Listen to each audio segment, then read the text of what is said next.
कक्षा 8 प्रश्नावली 13.2 हम पढ़ रहे हैं प्रतिलोम अनुपात।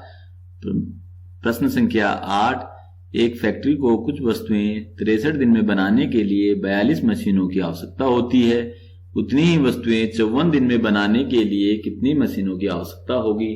जब 63 दिनों में बना रहे हैं तो 42 मशीनें लग रही हैं। अब दिन कम है, कम दिनों में काम खत्म करना है तो मशीनें ज्यादा चाहिए होंगी। तो यहाँ पे कम हो रही है ये इकाई, लेकिन दूसरी इकाई बढ़ करके आएगी, 42 से ज्यादा होगी। तो हम समझ रहे हैं कि ये प्रतिलोम अनुपात है। तो इसको हल करते हैं। माना मशीनों की आवश्यकता है बराबर S, माना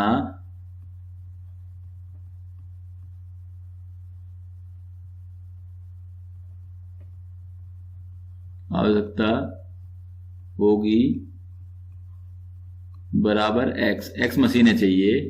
तो यहां पे लिख लेते हैं मशीनों की संख्या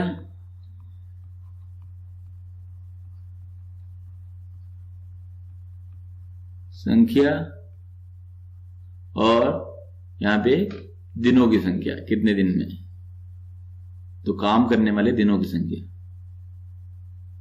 यहां लिख देते हैं दिनों की संख्या। तो हमको जो ज्ञात करना होगा उसको कोशिश करेंगे हम उसको नीचे लिखें, ठीक है। तो यहां पे दिनों की संख्या 63 दिनों में चाहिए कितनी मशीनें, 42। तो 54 दिनों के लिए चाहिए कितनी मशीनें, X। तो X का मान जो है वो 42 से ज्यादा आएगा, क्योंकि दिनों की संख्या कम हो रही है लेकिन यहां पे मशीनें ज्यादा हो रही हैं।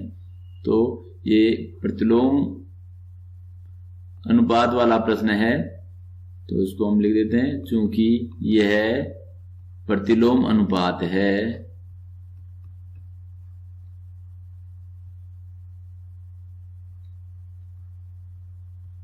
क्योंकि दिनों की संख्या घटने पर मशीनों की संख्या घट नहीं रही है, बढ़ रही है, तो प्रतिलोम अनुपात है।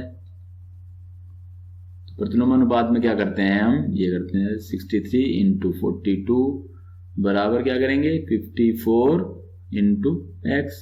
अगर सीधे अनुपात का होता तो हम करते 63 अपॉन 42, इस तरह से, बराबर 54 अपॉन एक्स। लेकिन ये सीधे अनुपात का नहीं है, ये प्रतिलोम अनुपात का है, तो इस तरह से करना। इसको सरल कर लेते हैं, 63 इंटू 42 और ये 54 आ गया नीचे बराबर एक्स। इनको काट लेते हैं। तो ये कहते हैं बड़ी संख्याओं से काट लें, तो 9 से 9 6 जा, और ये 9 7 जा, फिर 6 1 जा, 6 7 जा, 7 7 जा कितना हो गया 49 बराबर x, यानी x बराबर 49। यानी कि 54 दिन में काम खत्म करना है तो हमको 7 मशीनें और लानी पड़ेंगी। 42 हैं, 7 और ले आए 49। तो अतः 54 दिन में काम यानी कार्य समाप्त करने के लिए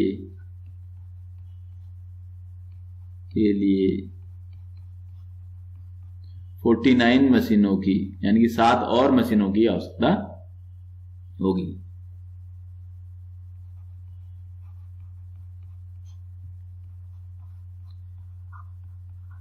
तो ये हमको याद रखना है कि प्रतिलोम अनुपात का प्रयोग कैसे करना है। अगला प्रश्न देखते हैं, 9वां प्रश्न। इसी तरह से एक कार एक स्थान से पहुंचने में 60 किलोमीटर की चाल से चलकर 2 घंटे का समय लेती है। 80 किलोमीटर की चाल से कितना समय लेगी। अब देखो, एक फिक्स स्थान से दूसरी जगह फिक्स जा रही है, दूरी निश्चित है, चाल 60 किलोमीटर प्रति घंटा है तो 2 घंटे ले रही है। अब चाल बढ़ गई तो समय लगेगा कम। तो ये चीज बढ़ रही है, एक स्पीड बढ़ रही है तो समय कम हो रहा है। तो ये प्रतिलोम अनुपात संबंधी प्रश्न है। तो उसको हल करते हैं। 9वां, माना कार समय लेती है बराबर x घंटे। तो आप लिखते हैं यहां पे कार की चाल, जो ज्ञात करना है उसको नीचे लिखेंगे, कार की चाल, और कार द्वारा लिया गया समय। यहाँ नीचे सिर्फ समय लिख दे रहा हूं मैं, तो यहाँ पे लिख देते हैं किलोमीटर प्रति घंटे में है चाल और समय किस में है, घंटे में। तो चाल जब 60 है तो लग रहे हैं 2 घंटे, चाल जब 80 किलोमीटर प्रति घंटा है तो समय लग रहा है x घंटे। अब इसको, चूंकि यह प्रतिलोम अनुपात है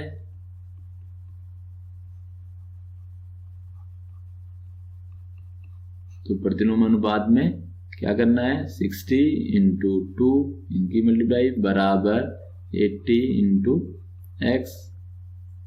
तो ये 60 इंटू 2 और 80 आ गया नीचे बराबर एक्स।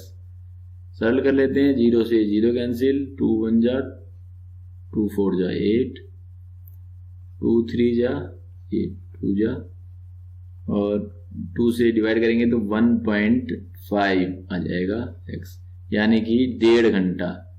x बराबर आ गया 1.5, यानी 3/2 भी लिख सकते हैं इसको, घंटे आवर। तो 1.5 घंटे में 80 किलोमीटर प्रति घंटे की रफ्तार से वो दूरी तय कर लेगी कार। तो अतः अब कार द्वारा 3/2 घंटे यानी 1.5 घंटे का समय लगेगा। पहले 2 घंटे लग रहे थे 60 किलोमीटर प्रति घंटे की रफ्तार से, अब 80 किलोमीटर प्रति घंटे की रफ्तार से सिर्फ 1.5 घंटे लगेंगे।